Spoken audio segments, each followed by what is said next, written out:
টুনি, এই নাও টাকা। এগুলো ভালো করে রেখে দাও। কালকে বাজার থেকে সর্ষে বীজ এনে জমিতে ছড়িয়ে দেবো। দেখবে অনেক সর্ষে হবে আমাদের। তা নাই বুঝলাম, কিন্তু তুমি এত টাকা কোথায় পেলে গো? কোনো ফসল তো নেই এখন বিক্রি করার মতো।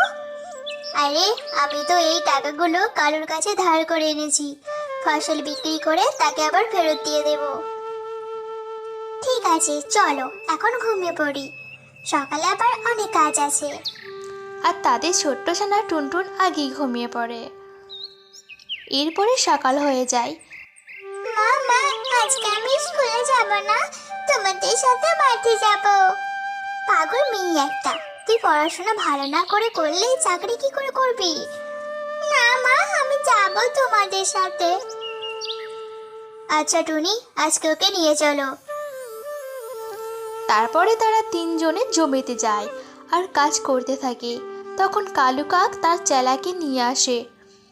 কি রে টোনা, তুই এই জমি চাষ করবি বলে আমার থেকে কালকে টাকা নিয়ে এসেছিস? হ্যাঁ গো কালু দাদা, আমি চাষ করার জন্যই টাকা এনেছি। শোন টোনা, তোর জমির পাশেই আমার জমি। আমি আমার জমিতে সিমেন্টের ফ্যাক্টরি করব। তার জন্য তোর এই জমি আমার প্রয়োজন। তোর এখন এই জমি আমাকে দিয়ে দে। প্রয়োজন হলে আমি আর কিছু টাকা তোকে দিয়ে দিচ্ছি। এই নে পেপার। কি বলছো কালু দাদা? এই জমি দিয়ে দিলে আমি সংসার কি করে চালাবো? তার জন্য তো আমি তোকে টাকা দিচ্ছি। এটা নিয়ে অন্য কোনো ব্যবসা করে খাবি? না কালু দাদা, আমি জমি বিক্রি করব না। শোন না, ভালোই ভালোই দিয়ে দে, নাহলে এখনই আমি এটা দখল করে নেব। না কালু দাদা, এমন করো না। এই বলে কালু টুনাকে মারতে থাকে। কালু দাদা, দয়া করে আমার স্বামীকে মেরো না। তুমি আমাদের জমি নিয়ে নাও, তবু আমার স্বামীকে মেরো না। এই তো লাইনে এসেছো, এখন তোমার স্বামীকে বোঝাও। তারপরে তারা নিজের জমি ছেড়ে চলে আসে। টুনি টোনাকে ওষুধ লাগিয়ে দেয় তার পুরো শরীরটায়। মা, ওই কালু কাক খুব বাজি, আমি ওকে ঠিক শাস্তি দেব। এদিকে কালু কাক জঙ্গলের সবাইকে বলতে থাকে, সবাই কান খুলে শুনে রাখো, ওই টুনার পরিবার যদি কোনো সাহায্য করো তাহলে তার সাথেও খুব খারাপ হবে। ওরা আমার কথা অমান্য করেছে, ওদের জীবনটাই আমি তছনছ করে দেব। কালুর কথায় সবাই ভয় পেয়ে যায়। মা, 2 দিন হয়ে গেল আমি কিচ্ছু খাইনি। কিছু খেতে দাও মা। আমার কাছে তো কিছুই নেই রে মা। আমি তো বিছানা ছেড়ে উঠতেই পারছি না যে তোমাদের জন্য কিছু খাবার নিয়ে আসবো। শোনো টোনা, আমাদের কাছে এখন জমি নেই, কিন্তু আমাদের রান্নাঘরটা তো বেশ বড়। ওখানে আমরা আলু চাষ করব।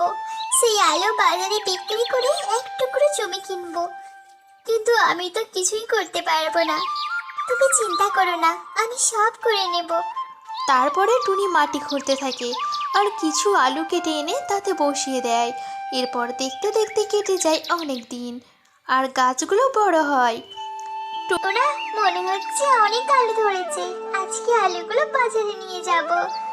ঠিক আছে টুনি, তাই করো। তারপরে টুনি আর টুনটুন মিলে সব আলু তুলে নেয়। এরপর টুনি সেগুলো বাজারে বিক্রি করতে থাকে। সেগুলো কালু কাকের নজরে পড়ে যায়।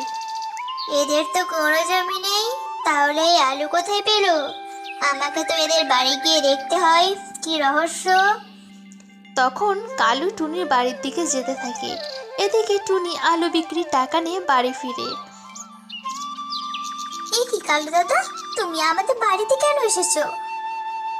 তোদের তো কোনো জমি নেই, তাহলে আলু কোথায় চাষ করেছিস বল আমাকে।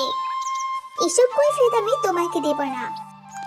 তখন কালু রান্নাঘরে আলু গাছি দেখতে পায়। ও, এই ব্যাপার।